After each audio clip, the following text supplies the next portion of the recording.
Hello everyone, welcome back to the channel. Issue of debenture का आज second topic है। इसमें भी हम दो टॉपिक कवर करने की कोशिश करेंगे आज। देखिए, आज का जो पहला टॉपिक है वो है issue of debenture with terms of redemption are known. यानी कि जब डिबेंचर इशू कर रहे हैं तो इशू की टर्म्स तो ऑब्वियसली पता ही होती है, लेकिन रिडम्पशन की भी हमको उस समय मालूम है, तो उस समय क्या एंट्रीज हमें करनी होगी। तो देखिए, डिबेंचर को इशू कर सकते हैं हम तीन टाइप से, पार, प्रीमियम और डिस्काउंट पर। रिडम्पशन जो है ये भी हो सकता है आपका पार, प्रीमियम।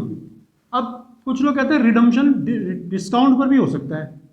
तो देखिए, डिस्काउंट पर रिडम्पशन अगर हम लिखते हैं तो ये एक इम्प्रैक्टिकल बात हो गई कि सपोज आपने कोई, ये डिस्काउंट क्या है कि हम लोन ले रहे हैं पब्लिक से, तो हम क्या कह रहे हैं कि जैसे पब्लिक को कि हम आपसे 10 रुपये ले रहे हैं, हम आपको 8 रुपये लौटा देंगे, तो इससे तो आपको लोन मिलना मुश्किल है, तो ये तो आपका कट जाएगा, यानी कि डिस्काउंट पर रिडम्पशन नहीं होगा।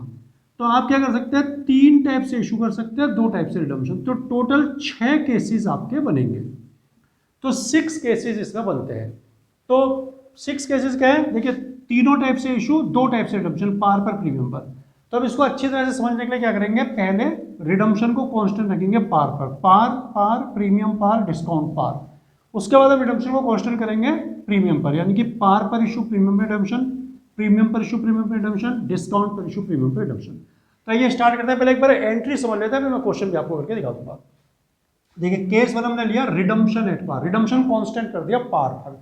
तो पहला क्या होगा, इशू किया पार पर, रिडम्पशन भी पार पर। तो सिंपल हो गया, bank account debit to percentage debenture application allotment, percentage debenture application allotment to percentage debenture. देखिए, रिडम्पशन पर कुछ भी हो, चाहे पार हो चाहे प्रीमियम हो, वो आपको सेकंड एंट्री में शो करना होता है। पहली एंट्री में आपको जो इशू करते समय प्रीमियम है या डिस्काउंट है उसको एडजस्ट करके लिखना होता है। तो कह रही तो पार पर है, तो सिंपल अगर मान लीजिए 100 रुपये का डिवेंचर तो 100 रुपये आप लिख देंगे, ठीक है। दूसरा होता है डिस्काउंट पर इशू और पार पर रिडम्पशन, यानी कि अगर डिवेंचर 100 रुपये गया, आपने 90 में इशू किया, तो आपको पहली एंट्री तो यही करनी है, bank to debenture application allotment, लेकिन डिस्काउंट को लेस करके 90 का तो 90 ले लेना आपने। नेक्स्ट एंट्री में आप डिस्काउंट आपका लॉस है तो उसको आप डेबिट करेंगे, percentage debenture application allotment debit, 90 लिया तो 90 लिखो यहाँ, और जो डिस्काउंट है 10 यहाँ लिख दो, टू परसेंटेज डिवेंचर अकाउंट। अगर आपने प्रीमियम पे इशू किया, सपोज डिवेंचर 100 का, आपने 10 रुपये प्रीमियम लेके 110 में किया, तो यहाँ आपको प्रीमियम जोड़ के लेना है, यानी कि इशू पर जो भी है उसको एडजस्ट करके लेना होगा आपको पहली एंट्री में। डिस्काउंट है तो लेस करके लेना है, प्रीमियम है तो ऐड करके लेना। तो यहाँ अगर 100 रुपये का डिवेंचर है, 10 रुपीज़ प्रीमियम है तो 110 ले लेंगे। फिर उसके बाद percentage debenture application allotment debit to percentage debenture to securities premium, 110 रुपये आ जाएगा ये एप्लीकेशन अलॉटमेंट का, 100 रुपीज़ जाएगा डिवेंचर में, 10 रुपीज़ हो जाएगा सिक्योरिटीज प्रीमियम में। तो ये हुआ जिसमें रिडम्पशन कांस्टेंट है पार पर। अब हम करेंगे जिसमें रिडम्पशन प्रीमियम पर होगा। देखिए, केस 2 में भी हम रिडम्पशन को कांस्टेंट करेंगे, लेकिन इस बार करेंगे प्रीमियम पर कांस्टेंट। तो केस 2 बनाएंगे रिडम्पशन एट प्रीमियम। तो प्रीमियम पर रिडम्पशन और इशू तीनों टाइप से, पार, प्रीमियम, डिस्काउंट, तो इसमें भी 3 केस बनेंगे। पहला बनता है पार पर इशू प्रीमियम पर रिडम्पशन। तो पहली एंट्री हमेशा की तरह वही बनेगी, बैंक और debit to debenture application allotment, और जो आपने इशू करते समय लिया है या डिस्काउंट दिया उसको प्लस माइनस करके आपको दिखाना है। तो बैंक और debit to debenture application allotment. दूसरा, जब भी आप रिडम्पशन प्रीमियम पर करेंगे तो एक आपको डेबिट करना पड़ेगा loss on issue of debenture, और क्रेडिट करना पड़ेगा premium on redemption of debenture. ऐसा इसलिए होता है कि जब आप प्रीमियम पर रिडम्पशन कर रहे हैं तो ये आपके लिए एक तरह का लॉस है, तो जितने भी लॉसेस हैं वो डेबिट हो जाते हैं। और क्रेडिट इसलिए कर रहे हैं कि ये फ्यूचर में आपने देना है पेमेंट, तो ये लाइबिलिटी भी होगी, नॉन लाइबिलिटी है, इसलिए आपको इसे क्रेडिट भी करना पड़ेगा। तो एंट्री बनेगी percentage debenture application allotment account debit, loss on issue of debenture account debit to percentage debenture to premium on redemption of debenture. मान लीजिए 100 का डिवेंचर है और 110 पे वापस लेंगे, तो यहाँ तो 100 आएगा, फिर यहाँ 110 110 इस तरह से जाएगा। फिर अगर मान लीजिए आप प्रीमियम पर इशू करते हैं, प्रीमियम पर ही रिडम्पशन लेंगे, तो पहली एंट्री हमेशा की तरह यही वाली बननी है, bank to debenture application allotment, लेकिन जितना प्रीमियम आप ये ले रहे हैं इशू पर उसको ऐड करके लिखना है। फिर नेक्स्ट एंट्री में percentage debenture application allotment debit, फिर हमेशा की तरह अगर रिडम्पशन प्रीमियम पे है तो loss on issue of debenture आपको डेबिट करना होगा, loss on issue of debenture account debit to percentage debenture to security premium, क्योंकि प्रीमियम हम ले भी रहे हैं, टू सिक्योरिटी प्रीमियम और to premium on redemption of debenture, क्योंकि प्रीमियम हमें देना भी पड़ेगा बाद में। तीसरा बनता है कि डिस्काउंट पर इशू किया प्रीमियम पर रिडम्पशन कर रहे हैं। तो इसमें भी पहली एंट्री हमेशा की तरह वही बनेगी, लेकिन अमाउंट का ध्यान रखना है। अगर मान लीजिए 100 रुपये का डिवेंचर हम 95 पर इशू कर रहे हैं तो यहाँ 95 लिखेंगे डिस्काउंट काट के, तो bank to debenture application allotment. लेकिन दूसरी एंट्री में हमें क्या करना होगा, डिस्काउंट भी डेबिट करना होगा, loss on issue of debenture भी डेबिट करना होगा। तो percentage debenture application allotment debit, discount on issue of debenture account debit, जितना डिस्काउंट लिया, जो प्रीमियम दोगे उसके लिए loss on issue of debenture account debit to percentage debenture to premium on redemption of debenture. इसको क्या करते हैं, इन दोनों को जोड़ करके आप एक टर्म भी बना सकते हो, loss on issue of debenture दोनों जोड़ दो। जैसे 5 रुपीज डिस्काउंट है, 10 रुपीज प्रीमियम, तो 15 भी लिख सकते हो जोड़ के, ये डिस्काउंट हटा सकते हो। लेकिन आप अलग से दिखा देंगे तो ज़्यादा अच्छा रहेगा। आपने क्लियर एक्सप्लेन कर देना है कि डिस्काउंट इतने है और प्रीमियम ऑन रिडम्पशन इतना है। तो अब हम इसको एक क्वेश्चन करके समझते हैं। तो देखिए एक क्वेश्चन करके हम समझते हैं इन चीज़ों को। क्वेश्चन नंबर 25 डी के गोयल बुक का मैंने ले लिया है, आपके सामने फ्लैश हो रहा होगा क्वेश्चन। आपकी बुक में हो सकता है क्वेश्चन आगे पीछे भी हो। तो देखिए इसमें 5 केस दिए जबकि 6 बनते हैं, तो हम एक केस इसमें ऐड कर लेंगे अपने आप। तो देखिए सबसे पहले दिया company issued 40,000 12% debenture at par redeemable at par. नीचे उन्होंने लिखा हुआ है कि फेस वैल्यू ऑफ डिवेंचर 100 है और 12% डिवेंचर है। तो 40,000 डिवेंचर 100 रुपये का एक 100 रुपये पर इशू कर दिया, तो 40 लाख पर इशू हो गए। तो पहली एंट्री में तो हमको वही लेना है जो इशू पर है, तो हम क्या लेंगे, bank account debit to 12% debenture application and allotment account. तो यहां पर हमें लिखना है 40 लाख रुपीज, 40 लाख रुपया। अब क्योंकि रिडम्पशन के बारे में कुछ बताया नहीं है कि कैसे, तो पार पे रिडम्पशन है, तो इसका मतलब हुआ कि आपको सिंपल एंट्री करनी है, रिडम्पशन की कोई टर्म दी हुई नहीं है आपको। तो 12% debenture application and allotment account debit to 12% debentures account.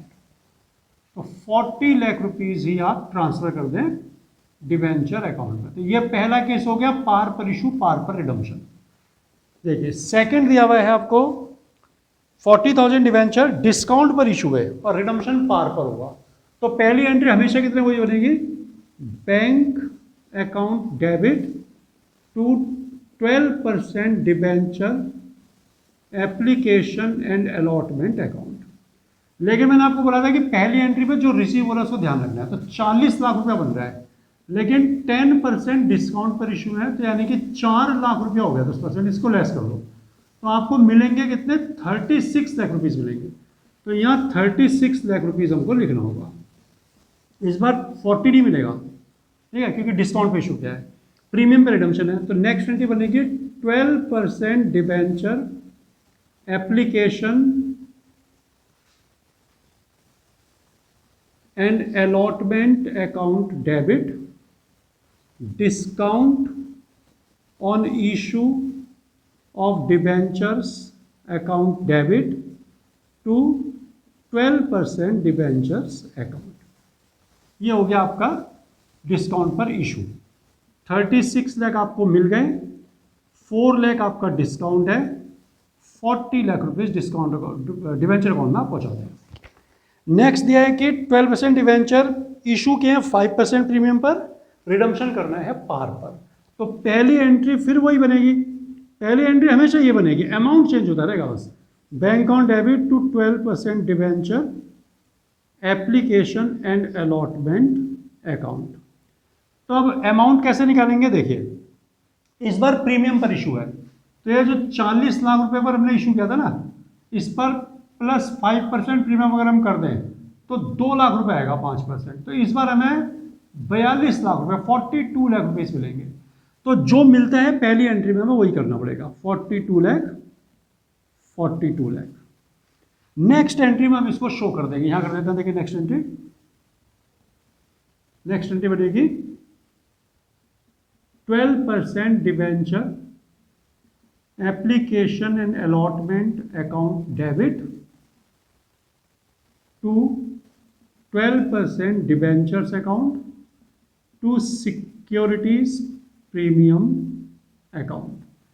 तो 42 लाख रुपीज लिखो, ये जो आपने इसमें क्रेडिट किए हुए उसको डेबिट करो, और यहां पर हम लिखेंगे 40 लाख और 2 लाख रुपीज सिक्योरिटी प्रीमियम हो जाएगा। ठीक है, अब तो ये पहला वाला केस बन गया पूरा, जिसमें रिडम्पशन कांस्टेंट रहा पार पर, प्री पार पार डिस्काउंट पार और प्रीमियम पार। अब देखिए फोर्थ दिया हुआ है कि 40,000 डिवेंचर पार पर इशू है लेकिन 10% प्रीमियम पर रिडम्पशन करना है। तो पार पर इशू है तो आपको यही अमाउंट मिलेगा 40 लाख रुपए। तो पहली एंट्री फोर्थ में भी आप यही करेंगे, bank account debit to 12% debenture application and allotment account. Issue क्योंकि पार पर हुआ है तो आपको 40 लाख रुपीज मिलेंगे, 40 लाख रुपीज। अब नेक्स्ट एंट्री में आप लिखो 12% debenture application and allotment account debit. अब ये जो रिडम्पशन पर प्रीमियम है ना, ये रिडम्पशन की टर्म है, तो इसको आपने क्या करना है, जब भी प्रीमियम पर रिडम्पशन होगा आपको करना पड़ेगा loss on issue of debentures account debit to 12% debentures account to premium on redemption of debentures account. तो देखिए 40 लाख रुपीज आ गया ये आपका, और प्रीमियम देना है आपने रिडम्पशन पर 10%, तो यानी कि 4 लाख प्रीमियम आप पे करेंगे, 40 लाख डिवेंचर में जाएगा और 4 lakh rupees premium on redemption हो जाएगा। देखिए पांचवा केस क्या दिया है कि 40,000 डिवेंचर इशू किए गए 5% डिस्काउंट पर, रिडम्पशन करना है 5% प्रीमियम पर। तो देखिए क्या होगा, इशू 40 लाख का डिवेंचर है तो आपको इशू करना है 5% डिस्काउंट पर, तो 2 लाख रुपए आप लेस कर दो, यानी कि इशू में तो आपको मिलेंगे 38 लाख रुपीज, ये हो गया डिस्काउंट। और रिडम्पशन जो आपने करना है 40 लाख का डिवेंचर है, रिडम्पशन इनका आपको करना है 5% प्रीमियम पर, तो प्लस 5%, यानी कि देने आपको 42 पड़ेंगे रिडम्पशन पर। तो ये आप कैसे शो करेंगे, देखिए पहली एंट्री हमेशा वही होती है, bank account debit to 12% debenture application and allotment account. जो भी आपको मिला 38 मिला है तो 38 लाख आप यहां लिखेंगे। उसके बाद नेक्स्ट एंट्री आप लिखें 12% debenture application and allotment account debit. अब जो डिस्काउंट है इसको आप लिख दें loss on issue of debentures account debit, और जो प्रीमियम आपने देना है रिडम्पशन पर इसको लिखेंगे आप, ये तो लॉस ऑन इशू तो ही हो गया सर 2 लाख रुपए, डिस्काउंट के लिए आप नीचे लिख दें डिस्काउंट ऑन इशू, ये जो हमने लॉस ऑन इशू पहले लिख दिया इसको लिख दिया हमने लॉस ऑन इशू डिबेंचर। अब ये डिस्काउंट का लिख दिया discount on issue of debentures account debit to 12% debentures account to premium on redemption of debentures account. तो देखिए ये 38 लाख रुपीज आपको मिले, 2 लाख लॉस ऑन इशू है यानी कि जो प्रीमियम आपने देना है रिडम्पशन पर, और 2 ही लाख डिस्काउंट है। तो यहाँ पर तो आपको 40 लाख लिखना पड़ेगा डिस्काउंट डिवेंचर की जो रियल फेस वैल्यू है, और रिडम्पशन पर प्रीमियम 2 लाख रुपये। तो ये 5 केस दिए थे, लेकिन 6 केस बनते हैं ना, तो आपको इसमें नहीं दिया है कि प्रीमियम पर इशू और प्रीमियम पर रिडम्पशन, तो हम उसको अपने आप ले लेते हैं। तो हम अपने आप लेंगे, जैसे मान लीजिए 40 लाख के डिवेंचर है, तो अगर हम उस पर 10% प्रीमियम लेते हैं तो 4 लाख रुपये आपको 44 लाख मिलेगा, और मान लीजिए आपने देना है प्रीमियम 5%, तो 2 लाख आपको प्रीमियम देना पड़ेगा। तो इसको हम कैसे शो करेंगे, देखिए 6th केस हमने बना लिया। पहली एंट्री हमेशा वही होगी, bank account debit to 12% debenture application and allotment account. पहली एंट्री पर इस बार क्योंकि प्रीमियम पर इशू किया गया डिवेंचर को, तो आपको प्रीमियम को जोड़ के जो आया 44 लाख। बस पहली एंट्री का ध्यान रखना बच्चों, एंट्री हमेशा यही होनी है, bank on debit to debenture application allotment. लेकिन अगर डिस्काउंट पर इशू है तो लेस करके लेना, प्रीमियम पर तो प्रीमियम जोड़ के लेना। ये 44 लाख आ गया। अब आप इसको क्या करेंगे आगे, 12% debenture application and allotment account debit. जो प्रीमियम रिडम्पशन पे देना है उसको लिखेंगे loss on issue of debentures account debit. उसके बाद to 12% debentures account, to securities premium account, जो प्रीमियम आपको मिला उसे शो करना है 4 लाख को, और to premium on redemption of debentures account. ये आपने लिखना होगा। तो देखिए कैसे आएगा, आपको एप्लीकेशन अलॉटमेंट में 44 लाख दिखा रखा है यहाँ, तो 44 लाख लिखें। फिर आपका discount on loss on issue of debenture 2 lakh rupees है, ये 2 लाख रुपीज़ लिखें। उसका डिवेंचर में आप फेस वैल्यू लिखें डिवेंचर की 40 lakh, premium security premium 4 lakh है जो इसमें जुड़ रखा है, और 2 लाख आपको देना है रिडम्पशन पर, उसको लिख दें to premium on redemption of debenture. तो ये बच्चों 6 केस बनते हैं इसके। तो ये हो गया। अब एक करेंगे हम कोलेटरल सिक्योरिटी का। इशू ऑफ डिवेंचर का 4th टॉपिक होता है issue of debenture as collateral security. देखिए कोलेटरल सिक्योरिटी क्या होती है, जब हम बैंक से लोन लेते हैं तो बैंक में बिना सिक्योरिटी के तो लोन देगा नहीं, तो हम कोई ना कोई सिक्योरिटी जरूर देंगे। लेकिन अगर बैंक उस सिक्योरिटी से सेटिस्फाइड नहीं है तो वो कोई एडिशनल सिक्योरिटी की डिमांड कर देता है कि मुझे कुछ और सिक्योरिटी भी चाहिए। अगर आप उस एडिशनल सिक्योरिटी में डिबेंचर दे देते हैं तो उसको बोलते हैं issue of debenture as collateral security. तो ये डिबेंचर को कोलेटरल सिक्योरिटी में इशू करना हो जाता है।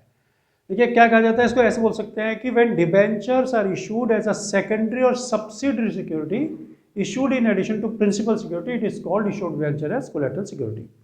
2 केस इसमें बनते हैं। एक केस होता है कि डिबेंचर को जो कोलेटरल में इशू किया जा रहा है उसको रिकॉर्ड ही नहीं करना है, और दूसरा होता है उसको रिकॉर्ड करना है। तो अगर हम रिकॉर्ड नहीं करना चाहते हैं, no entry for recording issue of debentures collateral security, तो केवल लोन की एंट्री कर देंगे bank on debit to bank loan account. लेकिन अगर हम उसको रिकॉर्ड करना चाहते हैं तो पहली एंट्री तो लोन की होगी bank on debit to bank loan, दूसरी कर देंगे debenture suspense account debit to debenture account. अब हम एक क्वेश्चन करेंगे और दोनों केस में उस क्वेश्चन को करके देखेंगे। इसमें बैलेंस शीट भी बनानी पड़ती है, किस तरह से बैलेंस शीट बनते हैं, कैसे नोट्स अकाउंट बनते हैं, वो सब चीज़ हम क्लियर करते हैं। देखिए हमारी शीट का क्वेश्चन है ऑन 1 अप्रैल, क्वेश्चन आपके सामने फ्लैश हो जाएगा भी। देखिए on 1 April 2017 gamma limited has 20,000 10% debenture of 100 each outstanding, यानी कि 20,000 डिवेंचर 100 रुपये का पहले से आउटस्टैंडिंग है, और इन्होंने बैंक लोन लिया 8 लाख रुपए का स्टेट बैंक से। बैंक सिक्योरिटी से सेटिस्फाइड नहीं हुआ जो इन्होंने प्रिंसिपल सिक्योरिटी दी, तो कुछ सिक्योरिटी और डिमांड कर दी, तो इन्होंने 9,000 डिवेंचर 100 ईच का इशू कर दिया एज कोलेटरल सिक्योरिटी। तो आपको दोनों मेथड से इसको रिकॉर्ड करना है। तो देखिए सबसे पहले तो जो डिवेंचर पहले से आउटस्टैंडिंग है ना, 20,000 डिवेंचर 100 का एक, वो तो आप प्रीवियस ईयर वालों में लिख दो। लॉन्ग टर्म बोरोइंग में 20 लाख के डिवेंचर हो गए, 20,000 डिवेंचर 100 का है, तो ये 20 लाख आ गया यहाँ पर। उसके बाद जो आपने बैंक लोन लिया है उसकी एंट्री बनाए आप bank account debit to bank loan account. कितने का लिया बैंक लोन? 8 लाख रुपए का, तो ये 8 लाख रुपए आप यहां लिख दें। ये हो गया। अब देखिए यहां क्या करना है आपने, यहां आपको क्या करना है, कितना परसेंट डिवेंचर देख लीजिए आप एक बार, 10% डिवेंचर्स। तो जितना डिवेंचर्स आपके पास पहले से है ना उसको लिख दें आप, या 20 लाख रुपया, और नीचे लिख दें इसमें इन एडिशन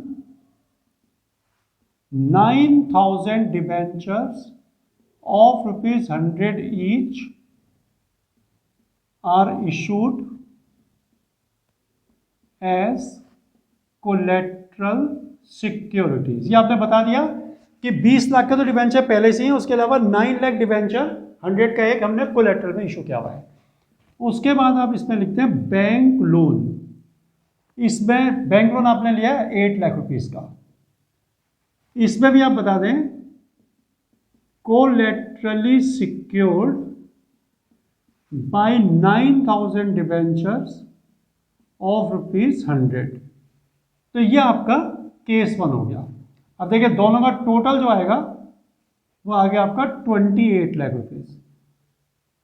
तो ये आपने लिख देना है करंट ईयर में। तो ये हो गया आपका, देखिए लॉन्ग टर्म बोरोइंग 20 लाख से पहले से ही थी 20 लाख, 8 लाख का आपने लोन लिया, उसको यहां दिखा देंगे 28 लाख हो जाएगा। तो ये प्रेजेंटेशन का तरीका है केस 1 में। अब केस 2 देख लेते हैं एक बार। देखिए अगर इसी को हमने रिकॉर्ड करना है, यानी कि जो डिवेंचर हमने कोलेट्रल सिक्योरिटी में इशू किया उनको रिकॉर्ड करना है, तो क्या होगा। एक तो एंट्री ये तो बनेगी जो पहले बनी थी, एक एंट्री और बनेगी आपकी, ये एंट्री 1 हो गई, एक एडिशनल एंट्री बनेगी आपकी, बनेगी debenture suspense account debit to 10% debentures account. तो ये 9 लाख के जो डिबेंचर इशू के उनको हमने रिकॉर्ड कर दिया। अब इसके जो वर्किंग बनेगी वो कैसे बनेगी, देखिए यहां लिखेंगे हम 10% डिबेंचर्स। 20 लाख के आपके पास पहले से डिबेंचर थे, 9 लाख के आपने कोलेट्रल इशू कर दिया, तो टोटल डिबेंचर हो गए 29 लाख के। ये लिखना भूल गया मैं, लिख देना लॉन्ग टर्म बोरोइंग, ठीक है, ये हो गया लॉन्ग टर्म बोरोइंग्स। उसके बाद इसमें से आप करिए लेस डिबेंचर सस्पेंस। ये जो डिबेंचर सस्पेंस डेबिट हो रखा है 9 लाख रुपए, इसको आप लेस कर दें, ये हो गया 20 लाख। बस इतना ही फर्क है बच्चों, आपने पहले वाले में इनको लिया ही नहीं, दूसरे वाले में पहले लेना है और फिर लेस कर देना है। उसके बाद आप लिखेंगे bank loan 8 lakh rupees, 28 lakh आपका आ जाएगा। यहां पर आप लिख दें कोलेटरली सिक्योर्ड बाय 9,000 डिबेंचर्स ऑफ ₹100, ये हो गया। अब बैलेंस शीट में कोई फर्क नहीं आएगा, 20 लाख पहले था वही 28 लाख आ जाएगा। तो ये 2 तरीके होते हैं बच्चों कोलेटरल को रिकॉर्ड करने के। अब एक वीडियो और उसका डिबेंचर आपका फिनिश्ड। अगर पढ़ाया हुआ कंटेंट अच्छा लगता है तो चैनल को लाइक और सब्सक्राइब जरूर करें।